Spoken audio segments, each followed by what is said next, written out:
बच्चों, एक बच्चे की रिक्वेस्ट पे मैं ये वीडियो बना रही हूँ। उसको inductive affect and hyper conjugation की समझ नहीं आई। तो हमने तो ये 2 पॉइंट्स इसी वजह से समझने हैं कि हमें स्टेबिलिटी ऑफ कार्बोकैटायन समझनी है। स्टेबिलिटी ऑफ कार्बोकैटायन में एक तो आपको इंडक्टिव अफेक्ट की समझ आनी चाहिए कि इंडक्टिव अफेक्ट आपके कार्बोकैटायन को कैसे स्टेबलाइज करती है। ठीक है, इंडक्टिव अफेक्ट, और जितना इंडक्टिव अफेक्ट ज़्यादा होगा उतना ही आपका कार्बोकैटायन स्टेबल होगा।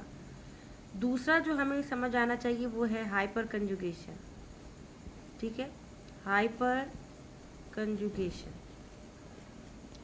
तो ये हमें अगर समझ आ गई, और ये दोनों चीज़ें जिसमें जितनी ज़्यादा होंगी वो कार्बोकैटायन उतना स्टेबल होगा। अगर हम इंडक्टिव अफेक्ट को देखें तो दैट पर्टिकुलर हाई कार्बन, इसके पास पॉजिटिव चार्ज है, इसके पास इलेक्ट्रॉन की कमी है।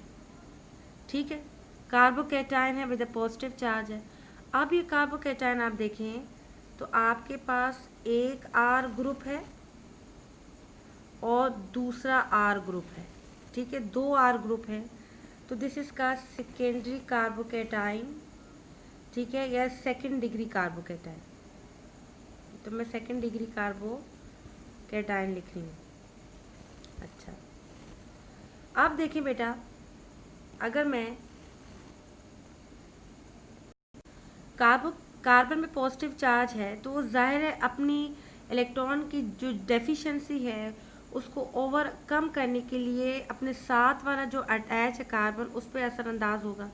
ठीक है, तो हम ये भी इसको इस अंदाज में भी आप देख सकते हैं कि जो आर ग्रुप होते हैं ना, आर ग्रुप, वो क्या होते हैं, वीकली इलेक्ट्रॉन डोनेटिंग होते हैं। आप इसको इस तरह समझ लें, वीकली इलेक्ट्रॉन डोनेटिंग। आपके R group weakly electron donating होते हैं। आप इसको ये समझ लें। अब मुझे एक बात बताएं, यहाँ 2 आर ग्रुप है, तो ये दोनों आर ग्रुप जो है वो इलेक्ट्रॉन को किसी हद तक डोनेट करेंगे। ठीक है, डोनेट करेंगे किसको बेटा, डोनेट कर रहा है ये कार्बन भी, कार्बन 1 भी, कार्बन 2 भी डोनेट कर रहा है। ठीक है, अब जितने इलेक्ट्रॉन की डोनेशन ज़्यादा होगी आपके कार्बन प्लस पे, उतना ही इसका पॉजिटिव चार्ज जो है वो थोड़ा स्टेबलाइज हो जाएगा। ठीक है, चूँकि यहाँ 2 आर ग्रुप है तो दोनों R group weakly electron donating है, तो किसी हद तक ये कार्बोकैटायन स्टेबलाइज हो जाएगा। या इसको आप दूसरे अंदाज में देख सकते हैं कि कार्बन में चूँकि पॉजिटिव चार्ज है तो ये इसको अपने पॉजिटिव चार्ज को स्टेबलाइज करने के लिए एडजेसेंट एटम से इलेक्ट्रॉन डेंसिटी को पुल करेगा। ठीक है, यहाँ से भी अपनी तरफ पुल करेगा, कार्बन 1 से भी और कार्बन 2 से भी। सो ये भी इंडक्टिव अफेक्ट है। दोनों सूरतों में इंडक्टिव अफेक्ट जो है वो आपके पॉजिटिव चार्ज को स्टेबलाइज कर रहा है। अब ये देखिए बेटा, मैंने सेकेंडरी और फर्स्ट डिग्री को कंपैरिजन में बनाया है। तो अब ये देखिए, सेकेंड डिग्री में 2 आर ग्रुप है, 2 आर ग्रुप है, दोनों जो है वो वीकली इलेक्ट्रॉन डोनेटिंग है। तो यहाँ से भी डोनेशन आ रही है ऊपर वाले आर ग्रुप से, और यहाँ से भी डोनेशन आ रही है साइड वाले आर ग्रुप से। तो दो तरफ से डोनेशन आ रही है, electron donation, weekly electron donation. या हम ये कह सकते हैं कि जो कार्बन प्लस है वो दोनों आर ग्रुप से इलेक्ट्रॉन डेंसिटी को अपनी तरफ पुल कर रहा है। ठीक है, अच्छा, अब आ जाए फर्स्ट डिग्री में। फर्स्ट डिग्री में आपके पास सिर्फ एक आर ग्रुप लगा है कार्बोकैटायन के साथ, तो जो डोनेशन आ रही है वो सिर्फ एक आर ग्रुप की तरफ से आ रही है। या आप दूसरे अल्फाज में ये कह सकते हो कि जो आपका पॉजिटिव कार्बन है वो इलेक्ट्रॉन को अपनी तरफ पुल कर रहा है, लेकिन यहाँ सिर्फ एक आर ग्रुप है उस उधर से पुल कर रहा है। तो कहाँ इंडक्टिव अफेक्ट ज़्यादा हो गया बेटा, सेकेंड डिग्री में। यानी जितना ज़्यादा आर ग्रुप आपके कार्बन प्लस पे अटैच होंगे उतना ही ज़्यादा उसमें इंडक्टिव अफेक्ट होगा। ठीक है, यानी कार्बन प्लस, या आप इसको दोनों अंदाज से समझ सकते हैं कि यानी जितने आर ग्रुप ज़्यादा होंगे उतना ही, चूँकि आर ग्रुप इलेक्ट्रॉन डोनेटिंग का काम कर रहे हैं, वीकली इलेक्ट्रॉन डोनेटिंग ग्रुप्स हैं, तो जितने आर ग्रुप ज़्यादा होंगे उतनी ही इलेक्ट्रॉन डोनेशन ज़्यादा होगी। या आप इसको ये ऐसा समझ सकते हैं, जितने आर ग्रुप ज़्यादा होंगे उतना ही कार्बन प्लस जो है वो इलेक्ट्रॉन डेंसिटी को अपनी तरफ पुल करेगा। ठीक है, बाय इंडक्टिव अफेक्ट। ठीक, तो इसका मतलब है सेकंड डिग्री में फिलहाल कंपैरिजन में फर्स्ट डिग्री के इंडक्टिव इफेक्ट ज़्यादा हो रहा है। मैं सिर्फ इसको आई लिख रही हूँ, आई मीन्स इंडक्टिव इफेक्ट्स, तो मैं कह रही हूँ इंडक्टिव इफेक्ट सेकेंड डिग्री में ज़्यादा हो रहा है। अब हाइपर कंजुगेशन को देखते हैं। अगेन मैंने सेकेंड डिग्री लिया, याद रखिएगा सेकेंड डिग्री में इंडक्टिव इफेक्ट ज़्यादा हो रहा था, ठीक है, क्योंकि इसके साथ 2 आर यानी वीकली इलेक्ट्रॉन डोनेटिंग ग्रुप थे, ये हम डिस्कस कर चुके हैं। अब ये सेकेंड डिग्री है और ये फर्स्ट डिग्री कार्बोकैटायन है, ठीक है, कार्बोकैटायन, कार्बोकैटायन। अब हम हाइपर कंजुगेशन को देखते हैं। हाइपर कंजुगेशन क्या होता है बेटा, देखें कार्बन जिस पे पॉजिटिव चार्ज है वो अपने आप को स्टेबल करने के लिए एडजेसेंट मेंबर जो है वो उनसे लेगा इलेक्ट्रॉन। अब यहाँ क्या होगा कि आपके कार्बन और हाइड्रोजन के दरमियान या के दरमियान सिग्मा बॉन्ड है, ठीक है, और सिग्मा बॉन्ड में क्या होते हैं बेटा, सिग्मा इलेक्ट्रॉन। तो ये जो सिग्मा इलेक्ट्रॉन है कार्बन और हाइड्रोजन के दरमियान, ये हो जाएंगे डीलोकलाइज, यानी ये मूव करेंगे हाइड्रोजन से उस कार्बन की तरफ जिस पे पॉजिटिव चार्ज है। लेकिन ये सिर्फ कार्बन पॉजिटिव की तरफ मूव नहीं करेंगे, कार्बन पॉजिटिव से दोबारा हाइड्रोजन, यानी इनकी पोजीशन फिक्स नहीं होगी, ये डीलोकलाइज रहेंगे बिटवीन हाइड्रोजन एंड कार्बोकैटायन। इस डीलोकलाइजेशन का क्या फ़ायदा है कि कार्बन पे जो प्लस चार्ज है वो किसी हद तक स्टेबल हो जाता है। अब ये देखें कि इस कार्बोकैटायन में, अच्छा दूसरी बात ये है कि जो डायरेक्ट हाइड्रोजन लगा होता है कार्बोकैटायन के साथ वो हाइपर कंजुगेशन नहीं दिखाता। हाइपर कंजुगेशन के लिए ज़रूरी है कि जैसे अगर मैं इसको अल्फा कार्बन कहूँ जिसमें कार्बन प्लस है तो बीटा कार्बन होना ज़रूरी है, बीटा कार्बन के साथ हाइड्रोजन अटैच होना ज़रूरी है हाइपर कंजुगेशन के लिए।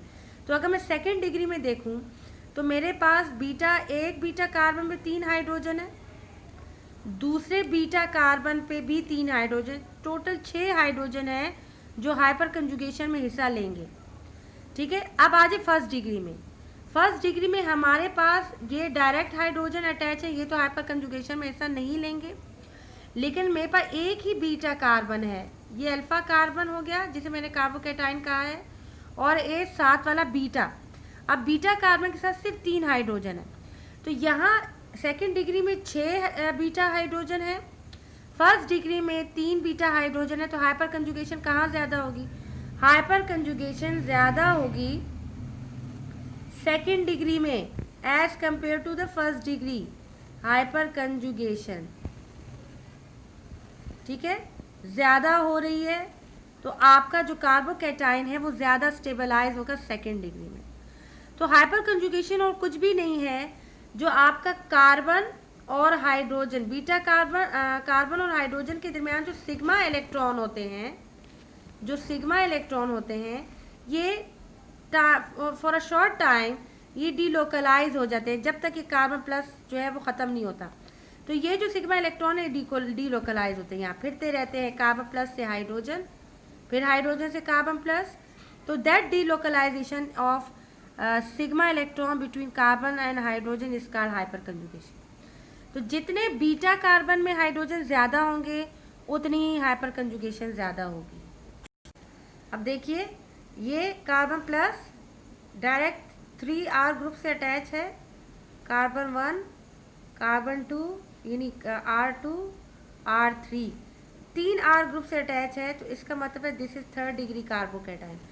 और थर्ड डिग्री कार्बोकैटायन में अब ये देखिए कितने R ग्रुप है, 1, 2, 3, यानी 3 weekly electron donating R group है, तीनों तरफ से डोनेशन आएगी, यहाँ से भी कार्बन 3 से भी, कार्बन 2 से भी, कार्बन 1 से भी, तो 3 वीकली इलेक्ट्रॉन डोनेटिंग है, तो ये पॉजिटिव चार्ज किसी हद तक स्टेबलाइज हो जाएगा, ठीक है। इसी तरह सेकंड डिग्री कार्बोकैटायन को देखें, सेकंड डिग्री में 2 R ग्रुप हैं, एक ऊपर मैंने बनाया है, एक मैंने नीचे बनाया है, 2 R ग्रुप हैं, यानी वीकली इलेक्ट्रॉन डोनेटिंग ग्रुप 2 हैं। अब ऊपर से भी इलेक्ट्रॉन की डोनेशन आ रही है बाय इंडक्टिव इफेक्ट, नीचे से भी इलेक्ट्रॉन की डोनेशन आ रही है बाय इंडक्टिव इफेक्ट, ठीक है, लेकिन 2 ग्रुप की तरफ से आ रही है, टर्शरी में 3 ग्रुप की तरफ से आ रही थी, तो इसका मतलब है tertiary carbocation is more stabilize, क्योंकि तीनों तरफ से इलेक्ट्रॉन की डोनेशन आ रही है। तो 3 की तरफ से आ रही है और यहाँ 2 की तरफ से आ रही है, तो 3 वाला ज़्यादा स्टेबलाइज होगा। इसी तरह प्राइमरी में देखें, फर्स्ट डिग्री में देखें, जिसमें कार्बोकेटाइन में सिर्फ एक R ग्रुप अटैच है, वहाँ एक तरफ से सिर्फ इलेक्ट्रॉन डोनेशन आ रही है, एक R ग्रुप है। तो इसका मतलब है सेकेंड डिग्री जिसमें 2 की तरफ से डोनेशन आ रही है वो ज़्यादा स्टेबलाइज है। तो सबसे ज़्यादा इंडक्टिव इफेक्ट किधर होगा बेटा? थर्ड डिग्री में।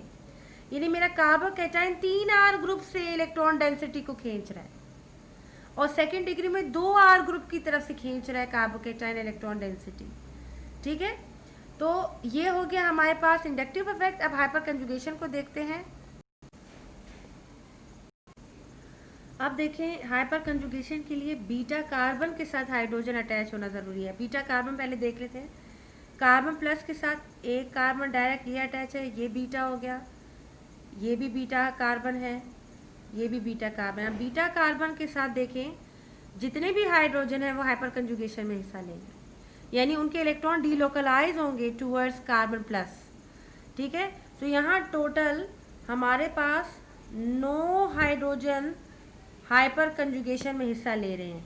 तो इसका मतलब है यहाँ टर्शरी में हाइपर कंजुगेशन ज़्यादा है, और जितनी हाइपर कंजुगेशन ज़्यादा होगी उतना वो स्टेबल होगा। Yes, tertiary is more stable as compare to second degree, क्योंकि सेकेंड डिग्री में अब देखें, ये भी बीटा हाइड्रोजन कार्बन है, ये भी बीटा कार्बन है, और इसके साथ हाइड्रोजन अटैच है। यहाँ कितने अटैच हैं? 6 हाइड्रोजन।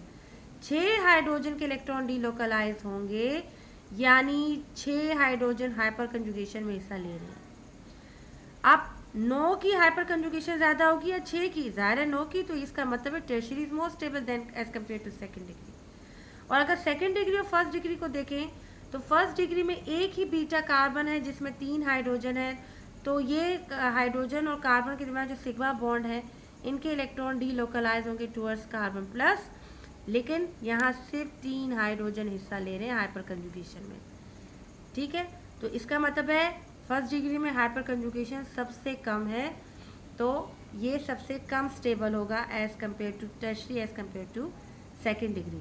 तो यहाँ से हमारे पास रिजल्ट ये आया, चाहे इंडक्टिव इफेक्ट हो चाहे हाइपर कंजुगेशन हो, वो टर्शरी में ज़्यादा है तो ये ज़्यादा स्टेबल है, सेकेंड डिग्री में टर्शरी से कम है तो ये कम स्टेबल है, और फर्स्ट डिग्री सबसे कम है। शुक्रिया।